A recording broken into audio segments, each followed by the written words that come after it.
வணக்கம். நான் உங்கள் அஸ்ட்ரோ ராஜேஸ்வரி பேசுகிறேன். இன்றைக்கி என்ன தலைப்புனா, தமிழக வெற்றிக் கழகம் தலைவர் விஜயோட ஜாதகத்தை ஒரு பார்வை பார்க்கலாம் வாங்க. சரிங்க, இப்போ ஜாதகத்தை கட்டத்துக்குள்ளே போகலாம். சப்ஸ்கிரைப் பண்ணி வச்சுக்கோங்க. இப்போ வாங்க கட்டத்துக்குள்ளே போகலாம். இப்போ என்னென்னா, அவர் எலெக்ஷனில் ஜெயிப்பாரா ஜெயிக்க மாட்டாரா அப்படிங்கிறத பார்க்கலாம் வாங்க. அவரோட ஜாதகம் அவரோட லக்னம் அவங்க அம்மா சொன்னது தான், கடக லக்னம் கடக ராசி அப்படின்னு அவங்க அம்மாவே ஒரு பேட்டியில் சொல்லியிருக்கிறாங்க. அதனால் நம்ம கடக லக்னம் எடுத்துக்கிறோம். சரிங்க, இப்போ அவர் ஜெயிப்பாரா மாட்டாரா அப்படிங்கிறதுக்கு எப்படி சொல்லலாம் அப்படின்னா, அவரோட அந்த அரசியல் வாழ்க்கை ஏன் வந்தது அப்படின்னா, அவருக்கு 11ல் சுக்கிரன் இருக்கிறாரு. அதாவது லக்னத்துக்கு 11ல் சுக்கிரன் இருக்குது. அது யார் எங்கே இருக்குதுன்னா ரிஷபத்தில் இருக்குது. அதாவது சுக்கிரனோட வீட்டிலேயே தான் ஆட்சியாக தான் இருக்கிறாரு. பாதகாதிபதியும் கூட, கேது வேறு கூட இருக்கிறாரு. சரிங்களா, அதனால தான் வீட்டில் கொஞ்சம் பிரச்சனைகள் அப்படின்னு இருக்கும்.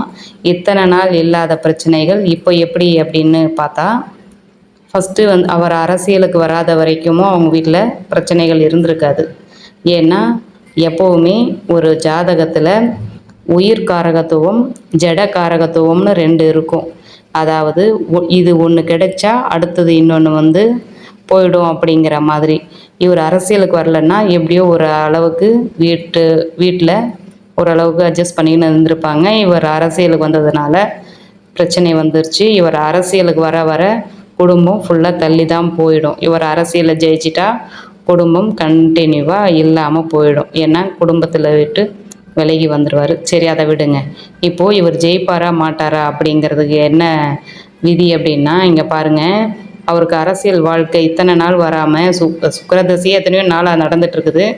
இப்போ எப்படி வந்ததுன்னா 2024, அதாவது 22 4ஆம் மாதம் 2024 நாள்லேருந்து 2022 27 வரைக்கும் ராகு புக்தி நடக்குது. ராகு எப்படின்னா பிரம்மாண்டத்தை குறிக்கக்கூடியது. இப்போ அவரோடது கடக லக்னம். லக்னத்துக்கு 11ல் சுக்கிரன் இருக்கிறாரு. சுக்கிரனுக்கு கால் கொடுத்தது சூரியன். சூரியன் எங்கே இருக்கிறாருன்னா லக்னத்துக்கு 12ல் இருக்குது. ஆனால் சூரியனுக்கு கால் கொடுத்தது யாருன்னு பார்த்தீங்கன்னா ராகு. இன்னொன்று நேர் 7வது, அதாவது சுக்கிரனுக்கு நேர் 7வது வீட்டில் ராகு இருக்குது. அதனால் வீட்டை கட் பண்ணிவிட்டு, அதாவது கேது கூட இருக்கிறதுனால வீட்டை கட் பண்ணிவிட்டு, புரியும்னு நினைக்கிறேன். புரியலன்னா இன்னொரு முறையும் போட்டு கேட்டு பாருங்கள். சரி, இப்போ வெற்றி வருமா அப்படிங்கிறதுக்கு எப்படி பார்க்கலான்னா, கண்டிப்பாக ஜஸ்ட்டில் மிஸ் ஆயிரும். அதாவது நிறைய வாக்குகள் வரும், ஆனால் கொஞ்சத்தில் மிஸ் ஆயிரும்.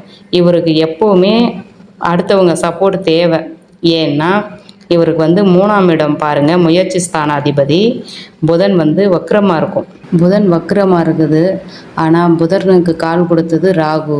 ராகு புதன் சேர்ந்தா, அதாவது வக்ரமான கிரகத்தோட ராகு கேதுக்கள் சேர்ந்தால் பிரம்மாண்டத்தை வச்சியும் குறிக்கும், நல்ல ஒரு வளர்ச்சியும் குறிக்கும். இப்போ சுக்கிரனுக்கும் புதனுக்கும் சம்மந்தம் இல்லை. அதனால் இப்போதைக்கு ஜெயிக்கிறது கொஞ்சம் சிரமம். சூரிய திசையில் புதன் கூட இருக்குது, கண்டிப்பாக ஜெயிச்சிருவார்.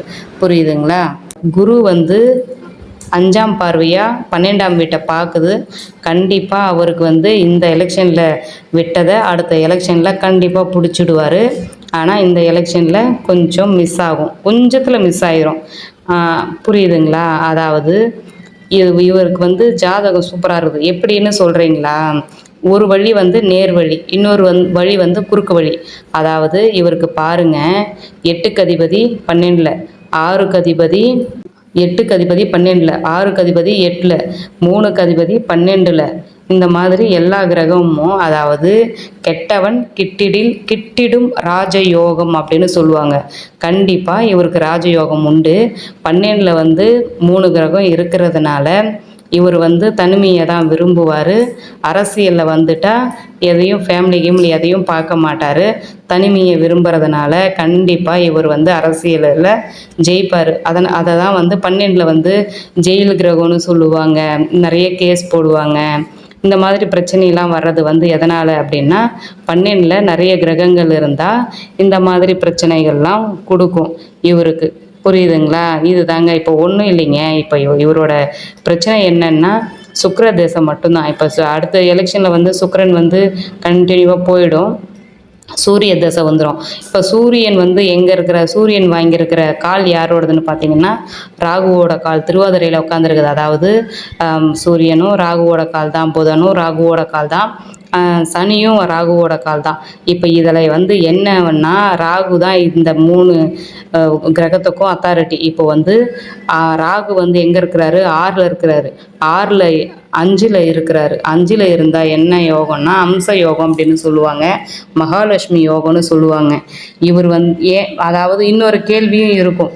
அதாவது என்னன்னா நிறைய பேர் என்ன சொல்லுவாங்க, இவர் பிறந்தப்ப 100 பேர் பிறந்திருப்பாங்க அதே இடத்துல அதே டைமில், ஏன் அவங்களுக்கெல்லாம் வராதது இவருக்கு மட்டுக்கும் வந்து இந்த அரசியல் வாழ்க்கை வந்திருக்குது அப்படின்னு எல்லாத்துக்கும் கேள்வி வரும். அந்த கேள்வி நியாயமானது தான்.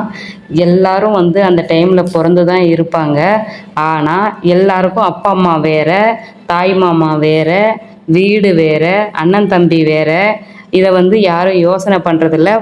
எல்லாம் வாய்க்கு வந்ததை பேசிடுவாங்க. எல்லாம் ஒரே டைமில் பிறக்கிறாங்க, எல்லாம் வந்து அரசியலுக்கு வந்துட்டாங்களா, எல்லாம் இந்த வேலையில் இருக்கிறாங்களா அப்படின்னு பேசுவாங்க.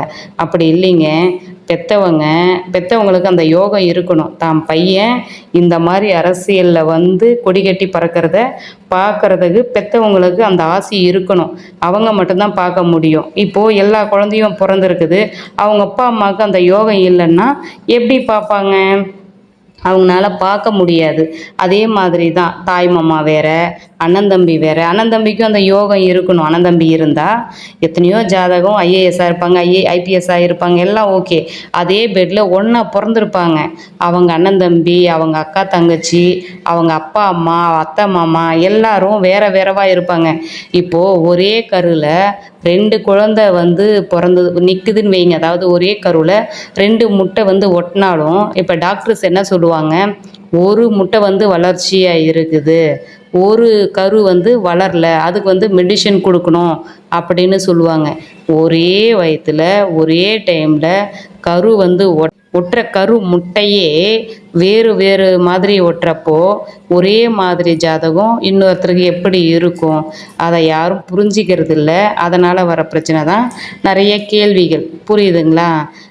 புரியலன்னா இன்னொரு முறை நான் சொல்கிறது கொஞ்சம் விளக்கமாக சொல்லியிருக்கிறேன். நான் கொஞ்சம் போட்டு கேட்டு பாருங்கள். பிறந்ததுக்கப்புறமும் அப்படி தாங்க. இப்போ ஒரே அம்மாவுக்கு தான் குழந்தைய பிறந்திருப்பாங்க. ஒரே ட்ரெஸ் எடுக்கலாம், ஆனால் ஒரே சைஸில் இருக்குமா? ஒரே சைஸில் 2 பேர்த்துக்கு போட முடியுமா?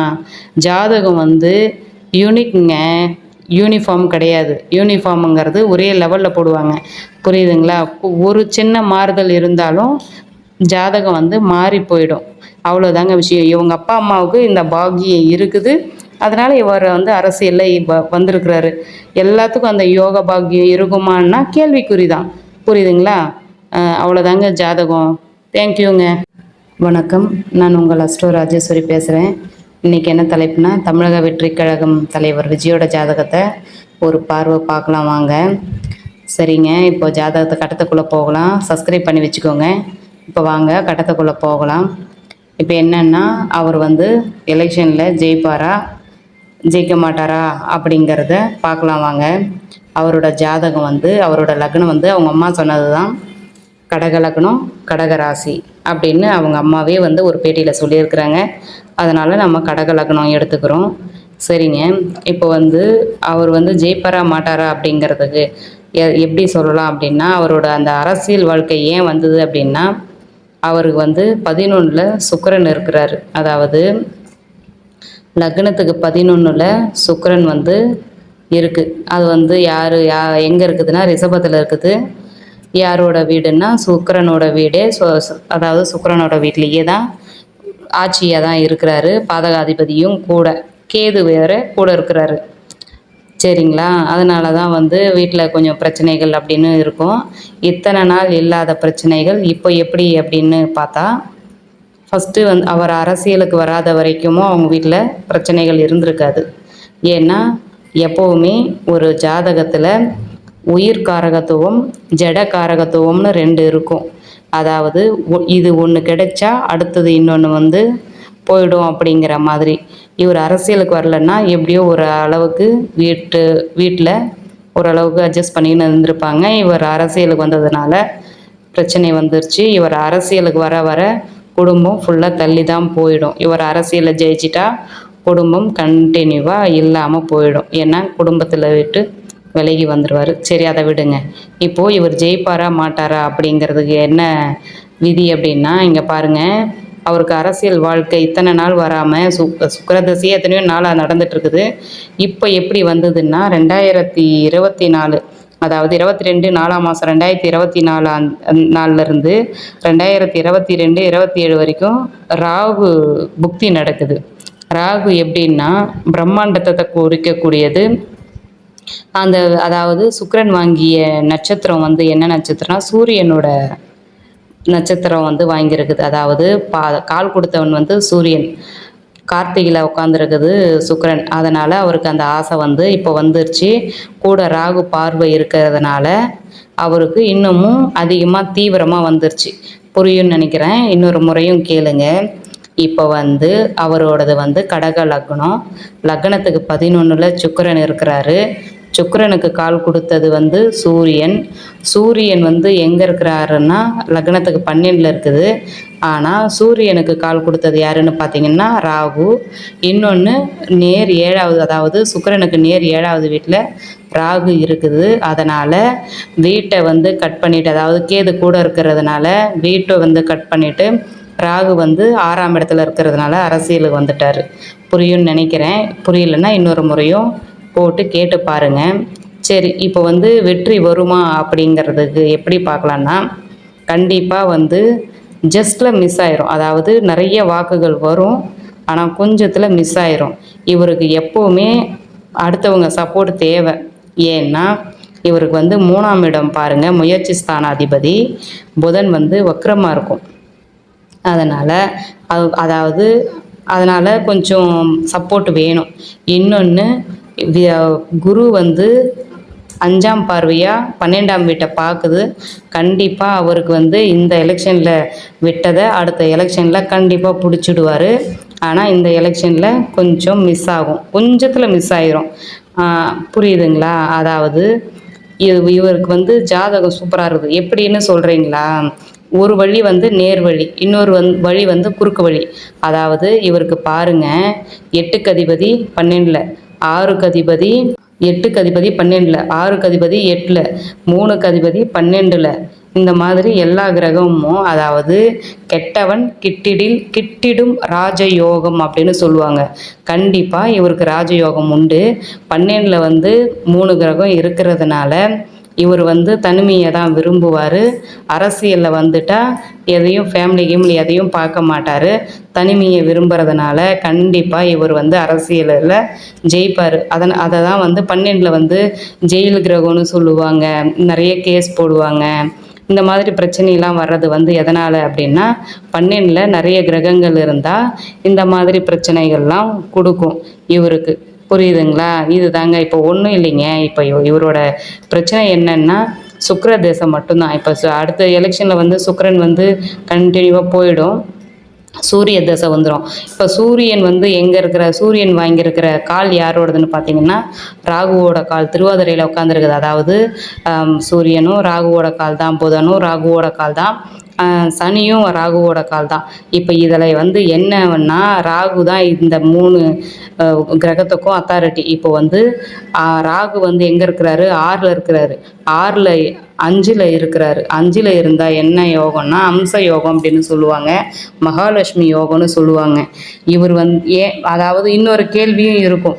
அதாவது என்னென்னா நிறைய பேர் என்ன சொல்லுவாங்க, இவர் பிறந்தப்ப 100 பேர் பிறந்திருப்பாங்க அதே இடத்துல அதே டைமில், ஏன் அவங்களுக்கெல்லாம் வராதது இவருக்கு மட்டுக்கும் வந்து இந்த அரசியல் வாழ்க்கை வந்திருக்குது அப்படின்னு எல்லாத்துக்கும் கேள்வி வரும். அந்த கேள்வி நியாயமானது தான்.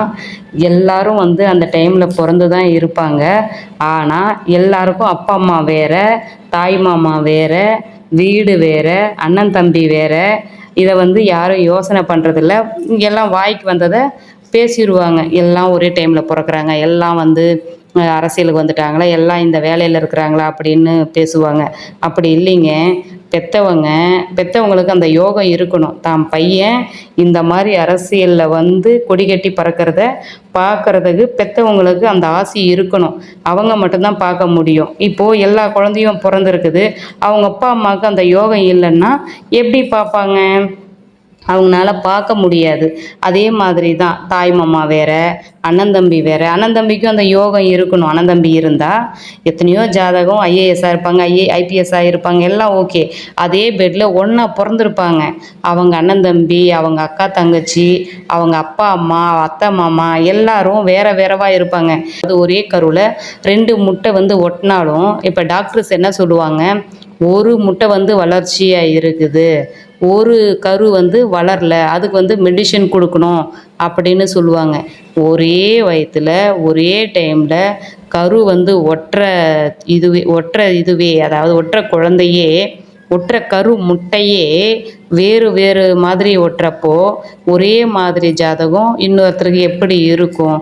அதை யாரும் புரிஞ்சிக்கிறது இல்லை. அதனால் வர பிரச்சனை தான் நிறைய கேள்விகள். புரியுதுங்களா? அவ்வளோதாங்க விஷயம். இவங்க அப்பா அம்மாவுக்கு இந்த பாக்கியம் இருக்குது, அதனால் இவர் வந்து அரசியலில் வந்திருக்கிறாரு. எல்லாத்துக்கும் அந்த யோக பாக்கியம் இருக்குமான்னா கேள்விக்குறி தான். புரியுதுங்களா? அவ்வளோதாங்க ஜாதகம். தேங்க்யூங்க.